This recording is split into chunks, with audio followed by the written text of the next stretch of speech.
자, 우리가 전부 다 중국에서 사업을 하는 목적은, 사업의 목적은 이익을 내려고 하는 거고, 이익이 났을 경우에 한국에 송금을 한다든가, 이익이 안 났을 경우에 청산을 한다든가, 딱 두 가지죠.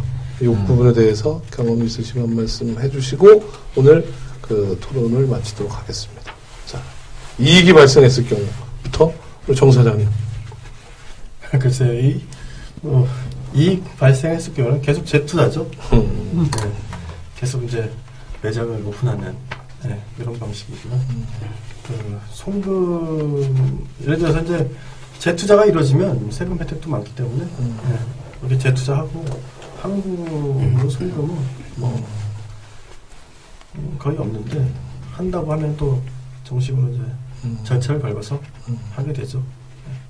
청산 절차 관련해서 뭐 이런 절차는 뭐 안 해보셨겠지만 혹시나 이 부분은 그 청산 절차 이런 부분이 이제 조금 까다로운 부분이라고 하더라고요. 이제 청산을 할 때 그동안 영업해왔던 기간 동안에 있었던 이제 발생했던 뭐 이런 영수증이라든지 이런 이제 기장 같은 것들, 그다음에 이제 그 청산한 기간도 한 1년 이상 걸려요. 자, 이 부분은 일단 뭐 잘하고 계시는 세 분께는 안 여쭤보겠습니다.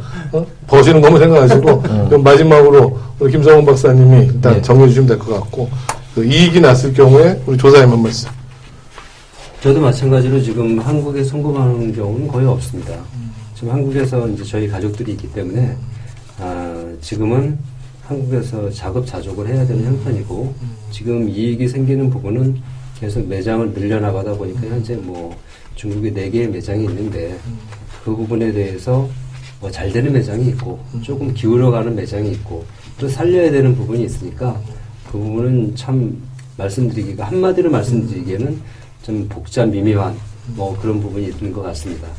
뭐 말씀 주신 내용은 뭐 정사님과 같이 이익 나면 재투자다. 그렇죠. 이렇게 정리하겠습니다. 네, 박사님 한 말씀 해주시죠. 이익이 난다. 재투자 할 것이냐, 커피숍 할 것이냐입니다. 글쎄요, 저도 재투자하는 방향으로 가는데 거의 다 한국에 송금하는 것보다도 여기에 은행에다 저축하는 편이에요. 자, 그러면은 저축하시면 그 돈이 아니면 뭐 이익이 났을 경우에.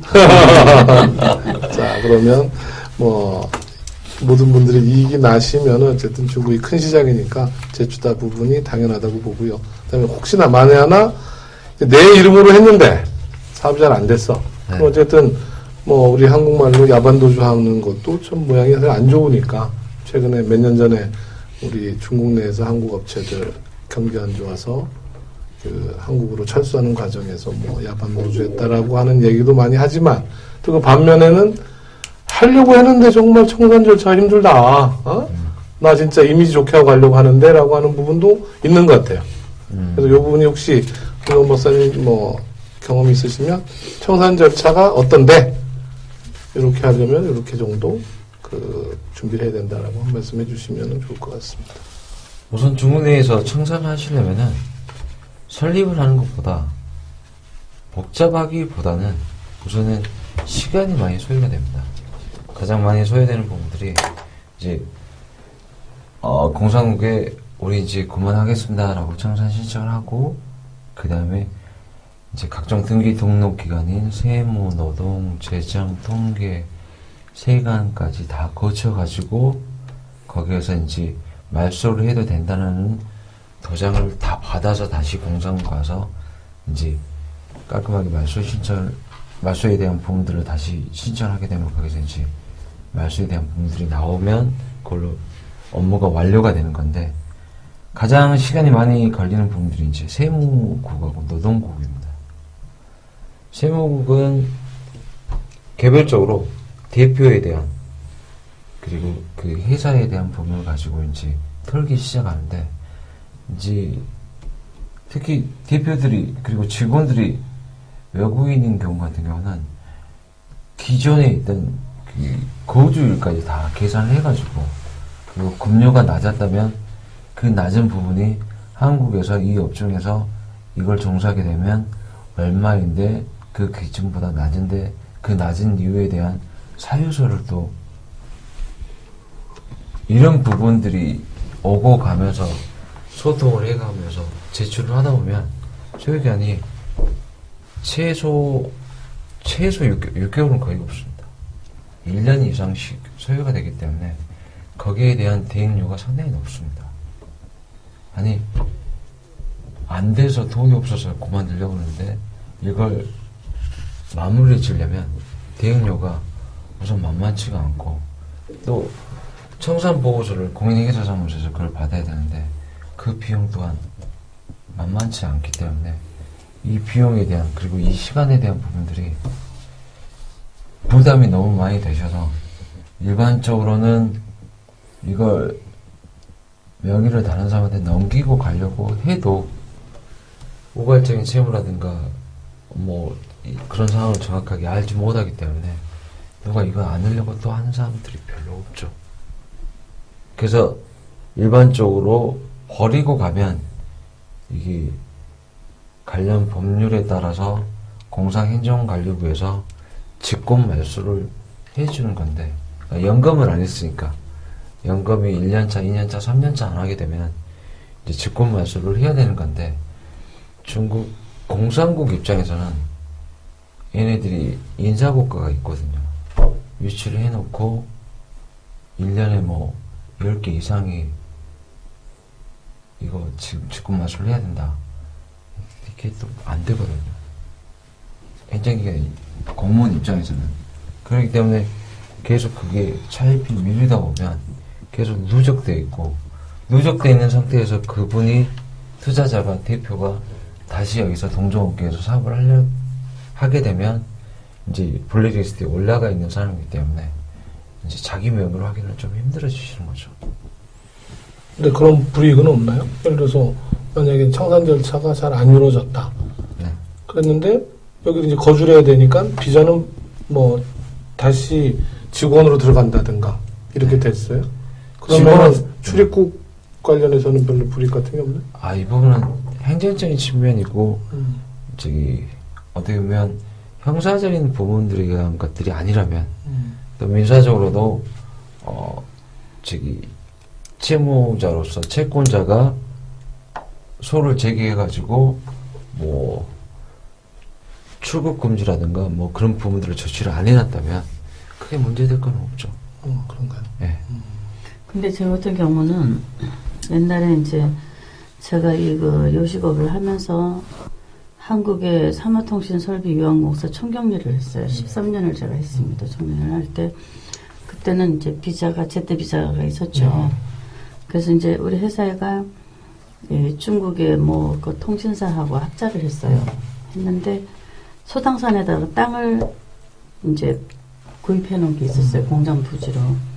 그래서 이제 회사에 영업 이익이 안 나오니까 또 영업 실적도 없고 세무보고는 해야 되고 그래가지고 이 땅을 팔았어요. 매각을 했어요. 해가지고 이 돈을 한국에다 송금을 했어요. 정식 절차를 밟아서 하면서 청산을 보는데 이게 2년이 걸렸어요. 2년이 걸리는데 아까 제가 김 박사님 말씀대로 너무너무 복잡한 거예요. 그래서 이제 우리 그때 우리 회사 회계가 이제 이걸 거의 다 하고 변호사 사무실 통해 가지고 이제 했는데 그때 이제 김덕현 박사님 많이 도와주셨어요. 그래가지고 했는데 이제 돈도 한국에 다 보내고 꽤 많아요. 그러고 했는데 이제 나중에 제 비자 문제가 이 제트 비자가 안 되는 거예요. 회사가 없어졌으니까. 그리고 이 청산을 보면서 마지막 다 이제 마무리하고 다 이제 완벽하게 되고 오케이가 됐는데 이 신문에다가 공고를 갖다가 세 번 각 다른 신문에다가 공고를 내야 되는 거예요 또.